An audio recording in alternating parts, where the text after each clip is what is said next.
The sound of gunfire ricocheted through the classrooms at Lindhurst High School on that quiet afternoon in May 1992, turning a normal school day into a nightmare that no one saw coming. Students screamed and dove for cover as bullets shredded desks and walls. The shooter, a familiar face to some of them, stood in the hallway with a cold stare, his weapon raised, firing again and again. Blood stained the linoleum floor and confusion exploded in every direction. One teacher lay lifeless where he had tried to protect his students. A wave of terror washed over everyone inside. Yet this horror was just beginning, and in a few moments, the shooter would do something that would change everything, something no one expected. Before the chilling calm of a hostage situation took over, the chaos reigned supreme. The man with the guns, a former student who once walked these halls as a teenager, had turned those same halls into a battlefield. Bullets had found flesh and bone less than a minute after he entered with a shotgun in one hand and a sawed-off rifle slung across his back. The screams echoed in corridors that just hours before had been filled with laughter and the normal chatter of teenage life. Someone yanked open a classroom door, and behind it were dozens of terrified students crammed together, trapped with nowhere to run. Police sirens wailed in the distance, rushing toward the chaos, but inside Building C, time felt frozen.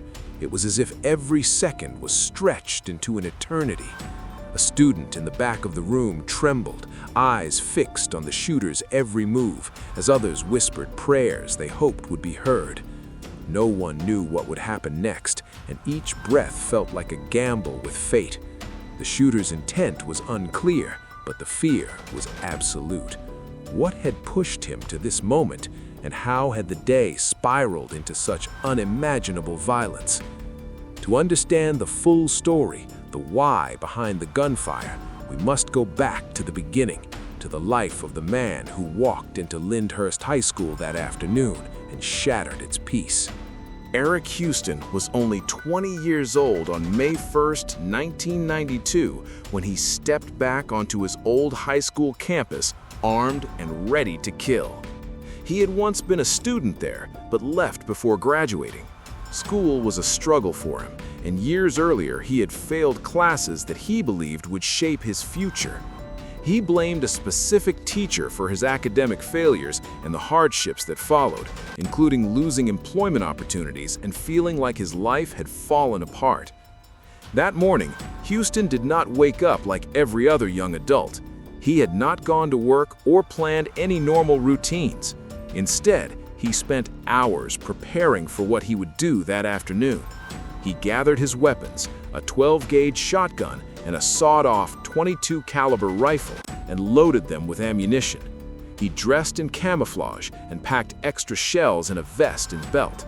Then he bought more bullets, stacking his gear so he could unleash maximum damage when he reached his destination. His intentions were no secret to him. He was prepared for violence. Around mid-afternoon, he walked onto the school grounds as students were finishing classes.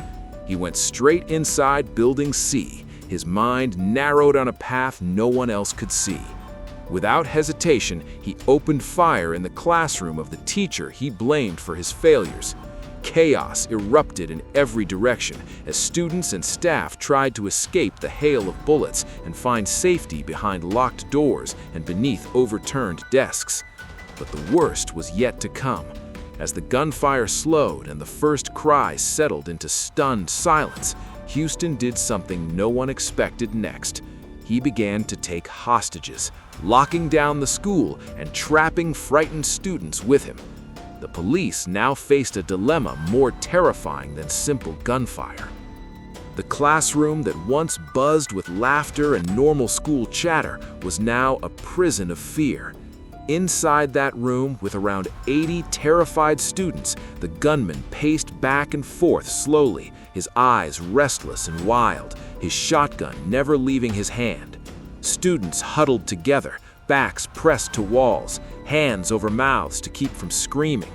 Every tiny sound, a whisper, a cough, the ticking of a clock, seemed like a threat. because no one knew what the next moment would bring. Outside, police sirens had turned into tactical radios crackling with anxious orders and frantic negotiation attempts. Inside, those students had only each other and a man filled with anger that had boiled for years. The standoff had turned an ordinary hallway into a cage, and now the fate of every single hostage sat dangling by a thread as the hours dragged on and the sun began to set. At the beginning of the siege, after the initial burst of gunfire and the horror of losing their teacher and classmates, many students were too shocked even to think clearly. Some fainted from fear, others cried quietly, and a few tried to calm their friends by whispering comforting words that did nothing at all to make them feel safe. The man holding them inside the room did not speak much, but the tension was heavy, like a thick fog that filled every corner of the space. Outside, law enforcement had already surrounded the building, ready but cautious, knowing a wrong move could make the situation even worse. They positioned themselves behind police cars and walls, radios alive with plans and options, and negotiators prepared to talk this man out of his rage. Students inside could hear muffled voices and footsteps from outside, but they could not see what was happening. All they knew was that a stranger with a gun was between them and freedom. As the hours passed, a strange and quiet rhythm set in. The hostage holder occasionally made simple, shocking demands, like orders for pizza, soft drinks, and even aspirin, things that seemed ordinary but took on a surreal tone in that terrifying place.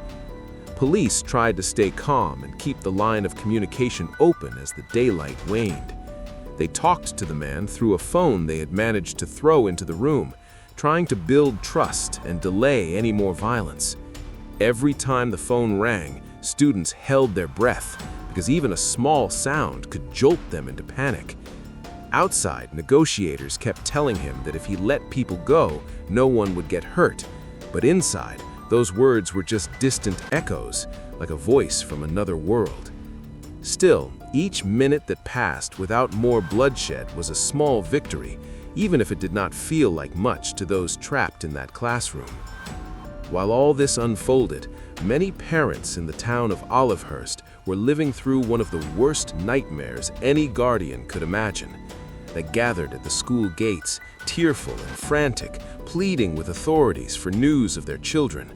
Some sobbed and clutched photographs or backpacks. Others stared blankly into the crowd, as if willing their child to appear safe on the other side of the police line.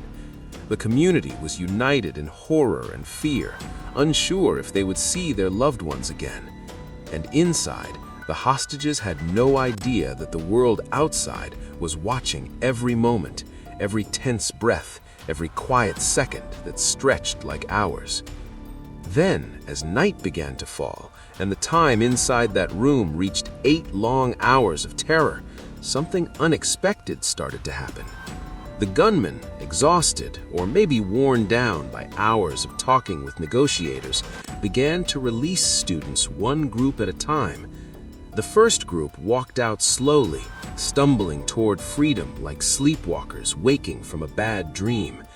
Police escorted them away quietly and gently, wrapping them in blankets and holding them as they sobbed and shook from fear. Another group followed, and then another, until finally only a few remained with the man who had held their lives in his hands all day long. And then the unbelievable moment happened that would shock the world and change everything again. The final moments inside Lindhurst High School were tense beyond belief. By the time night fell, only a handful of students remained with Eric Houston. Each one moved carefully, hearts pounding, terrified that any sudden motion might trigger another outbreak of violence. The calm that had briefly settled over the room was deceptive. Everyone could feel the danger lurking, the thin line between life and death. Outside, police held their positions, weapons ready, radios crackling with every small update. Every second counted, every decision mattered, and no one knew how this nightmare would end.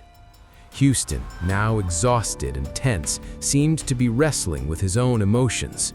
For hours, he had carried the weight of rage, revenge, and frustration. But as he looked at the terrified faces around him, something inside began to shift. Negotiators outside urged him to surrender, promising that he would be treated fairly if he released the remaining hostages.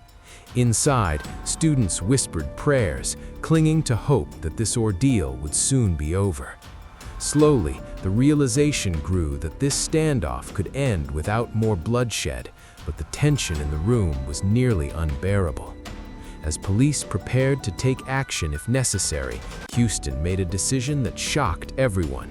He began letting students leave one by one.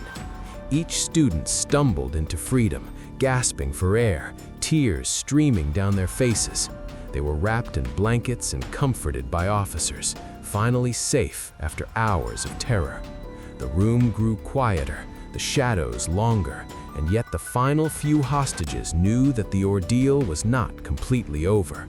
Houston's anger still simmered, and anyone inside that room knew that one wrong move could change everything in an instant.